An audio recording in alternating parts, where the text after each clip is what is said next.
Vamos continuar com o nosso tema de imunidades para tentarmos ingressar já no tema substituição tributária para frente e substituição tributária para trás.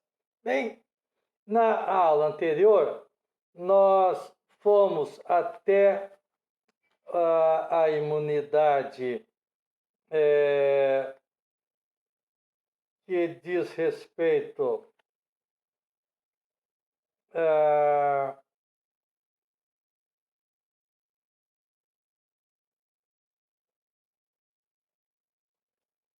ao patrimônio, rendas ou serviços de partidos políticos, inclusive suas fundações, das entidades sindicais dos trabalhadores e das instituições de educação e de assistência social. Precisamos falar agora da imunidade prevista lá no artigo 150, inciso 6, a linha D, que trata dos livros, jornais, periódicos e o papel destinado à sua impressão. Essa imunidade, ela prestigia diversos valores constitucionais, como a liberdade de comunicação, a liberdade de manifestação do pensamento, a expressão da atividade intelectual, artística, científica, visando ao acesso à informação e à difusão da cultura e educação. Então, esta imunidade tem como pano de fundo todas essas garantias, possibilitar e facilitar o acesso a todas essas garantias constitucionais. De uma maneira bem simples, é o direito à cultura, o direito à liberdade de expressão, a liberdade da atividade intelectual, artística, científica, etc. Relativamente a isso, houve uma discussão muito interessante a respeito da expressão livros, porque surgiram aí os livros eletrônicos e a Constituição falava livros. E participei de um julgamento, se não me falha a memória, o interessado era a Saraiva, que queria estender, que se reconhecesse essa imunidade também em relação aos livros eletrônicos. E, num primeiro momento, a Câmara do Tribunal, com o meu voto vencido, falou: não, a Constituição fala em livros, não fala em livros eletrônicos. Mas, como eu disse, isso são garantias do Constituinte. E as garantias não admitem interpretação restritiva. A elas deve-se dar a interpretação mais ampla possível. Portanto, livros são livros, quer sejam em papel, quer sejam livros eletrônicos. Esta polêmica chegou até o Supremo Tribunal Federal e lá o Supremo entendeu que essa imunidade alcançava também os livros eletrônicos. A última das imunidades genéricas diz respeito aos fonogramas, videogramas musicais produzidos no Brasil, contendo obras musicais ou litero-musicais de autores brasileiros ou obras em geral interpretadas por artistas brasileiros. Nós sabemos que fonograma é o registro de ondas sonoras, ou seja, a própria música. O videofonograma é o registro de imagens e sons. O intuito desta imunidade é incentivar a produção musical de autoria e ou interpretação brasileiras, por meio de CDs, DVDs e outras mídias, desonerando esses itens da carga tributária de imposto.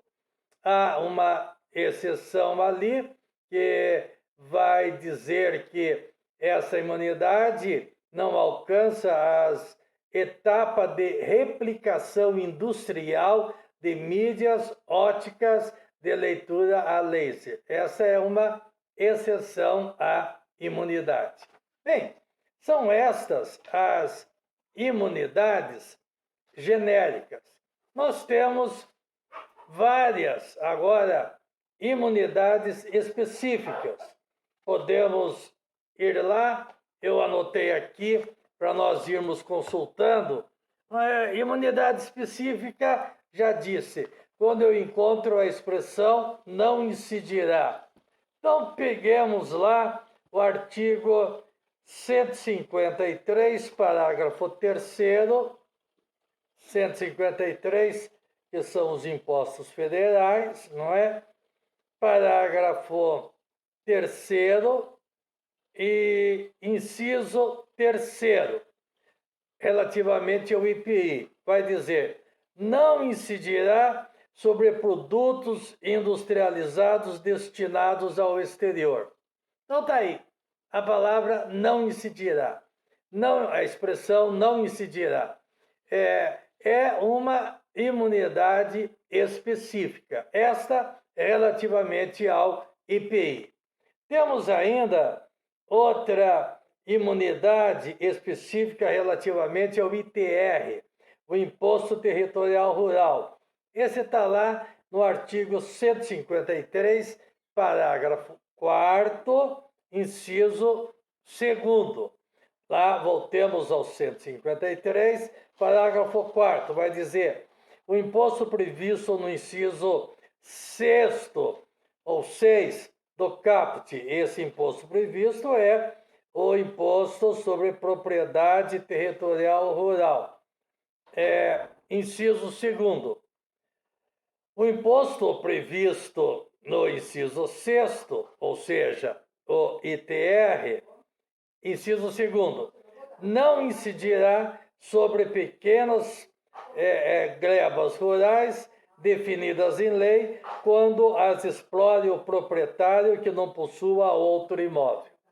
Novamente, a expressão não incidirá. E aqui, protegendo o pequeno agricultor. Temos uma do ICMS, que é uma que eu não consigo engolir, está prevista lá, eu já falei com vocês sobre isso, está prevista lá no artigo 155, parágrafo 2º, é o imposto estadual, 155 trata do ICMS, parágrafo 2º, e inciso 10, que está escrito não incidirá. Aí, o que nós vamos ler agora se refere tanto à linha A como à linha B. Não incidirá sobre operações que destinem mercadorias para o exterior. Então, também é aquela tese de que não se deve exportar impostos. Essa é a primeira imunidade específica do ICMS. Aí tem a segunda imunidade, essa que me causa perplexidade. Não incidirá sobre operações que destinem a outros estados petróleo, inclusive lubrificantes, combustíveis líquidos e gasosos, derivados e energia elétrica. Bom, a regra geral é que a parte do leão do ICMS, ela fica com o produtor. Só a menor parte é que fica para o Estado consumidor. Em média, o Estado produtor fica com 85% do ICMS. 15% do ICMS fica com o Estado consumidor. Então, vai ser, você compra lá no Maranhão um automóvel que foi fabricado em São Paulo, relativamente ao ICMS daquele automóvel, 85% em média fica para o Estado de São Paulo. 15% fica para o Estado consumidor, no caso que eu estou falando, o Maranhão. Quando foi construído Itaipu, que custou muito caro para o Paraná, custou para o Paraná, por exemplo, 7 quedas, que era uma das maiores maravilhas do mundo, tal qual Foz do Iguaçu. Não dava para saber qual era mais bonito, se era Foz do Iguaçu ou Sete Quedas. Itaipu acabou com Sete Quedas. Paraná perdeu uma das maiores maravilhas do mundo. Além do que, Itaipu, o lago de Itaipu, ele cobriu milhares e milhares e milhares e milhares alqueires de terras extremamente férteis lá do oeste do Paraná. Então, o Paraná teve que ceder muita coisa para a construção de Itaipu.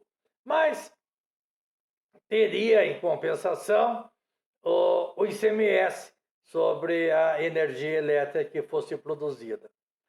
Essa não incidência, que eu acabei de ler, ela é chamada de emenda Serra, que vai dizer não incidirá o ICMS sobre toda a energia elétrica, na prática, de Itaipu que vai para São Paulo.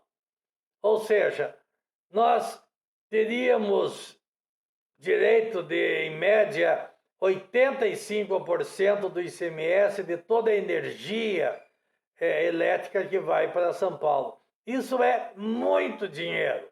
Porém, veio essa imunidade e falou, não incidirá o ICMS sobre esta energia que vai para São Paulo. Não diz para São Paulo, vai para o outro estado. Então, todo o ICMS da energia que sai de Itaipu e vai para São Paulo fica 100% com o estado de São Paulo, 100% com o estado consumidor. Isso nunca aconteceu com o ICMS. O ICMS é, em média, 85% para o estado produtor e aproximadamente 15% para o estado consumidor. Através dessa imunidade específica que eu acabei de falar para vocês, o estado produtor, que é o Paraná, não é, da energia elétrica, fica sem um tostão daquela energia que vai para São Paulo, e São Paulo fica com 100% do ICMS dessa energia gerada por Itaipu, que se destina a São Paulo. Isso foi um golpe terrível para o estado do Paraná. Nós sentimos aí a falta que faz uma força política para enfrentar essas barbaridades que acabam atingindo o nosso estado. É bem verdade que um ou outro deputado federal quis se insurgir, mas a bancada era muito pequena e nós acabamos perdendo isso. Bom, então, o que eu preciso fixar com vocês? As imunidades genéricas são aquelas lá que nós mencionamos do artigo 150, inciso 7º, que vai desde o inciso 6º, desculpe, 150, inciso 6º, que vai da linha A, B, C, D e E.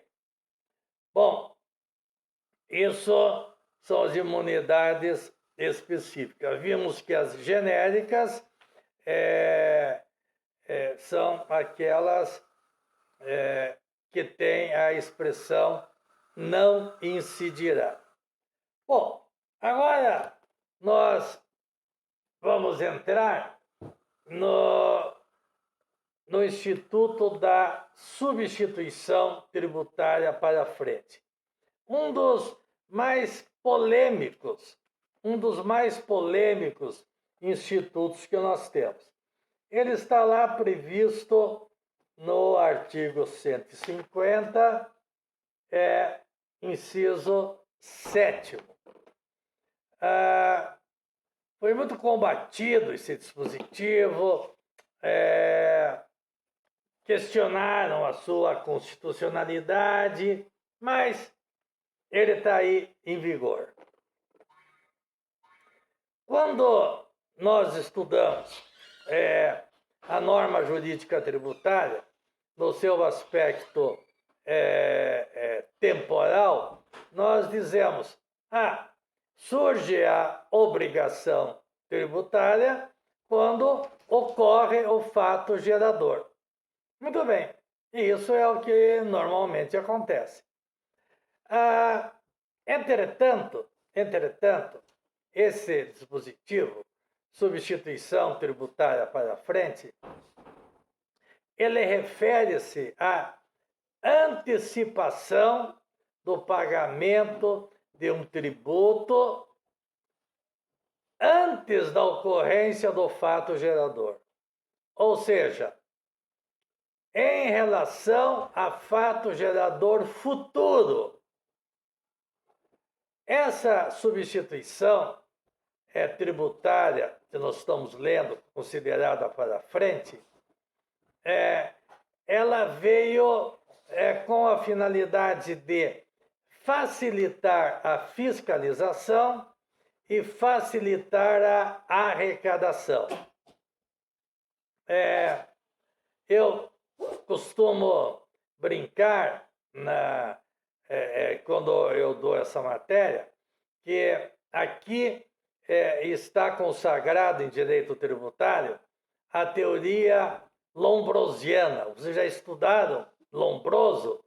E a teoria de Lombroso, quando ela fala do criminosonato, ou seja, aquele que nasceu para o crime, é perfeitamente possível você prender a pessoa, desde logo, antes que ela pratique o crime, porque ela necessariamente irá praticar o crime. Então, Lombroso, ele define quem é o criminosonato, dá aquelas características da testa fugidia, nariz em adunco, orelhas em abano, queixo pontiagudo. Bem, é aquela figura que nós conhecemos das histórias infantis das bruxas. Então, é aquele nariz adunco, aquele queixo comprido, não é? A testa alongada, as orelhas em abano. Bem, e aí Lombroso dizia, a pessoa que tem essas características pode prender desde já, porque não espere ela praticar o crime, porque ela nasceu para o crime. Bom, eu brinco com isso, porque eu digo que o Instituto de Substituição Tributária quer evitar a sonegação. Dizem que o nosso comerciante, o industrial, nasceu para sonegar. Então, se deixá-lo sonegar, ele sonega mesmo.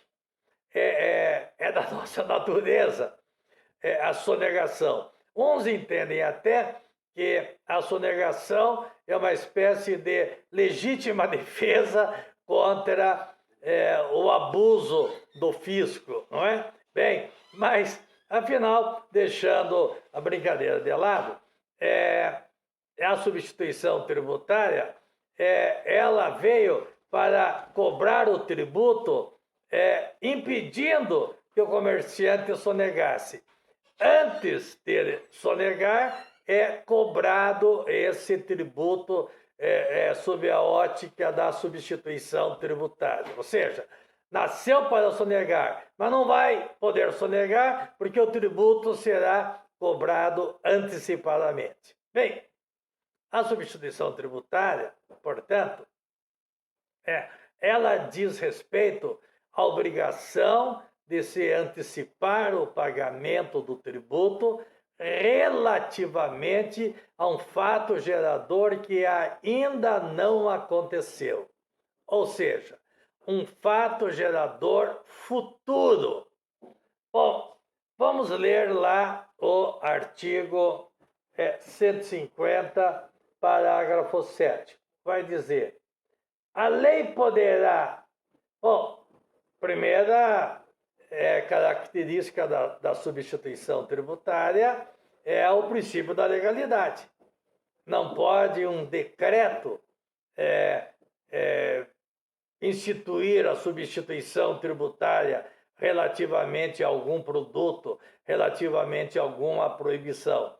É a lei que tem que estabelecer quais são as situações abrangidas pela substituição tributária. Então, a primeira questão é que a substituição tributária para frente, que é a que nós estamos estudando, está submetida ao princípio da legalidade. Continua esse dispositivo, vai falar: a lei poderá atribuir a sujeito passivo de obrigação tributária a condição de responsável pelo pagamento do imposto. Então, quem irá pagar esse imposto sobre o fato gerador futuro não é o contribuinte, em princípio, é o responsável.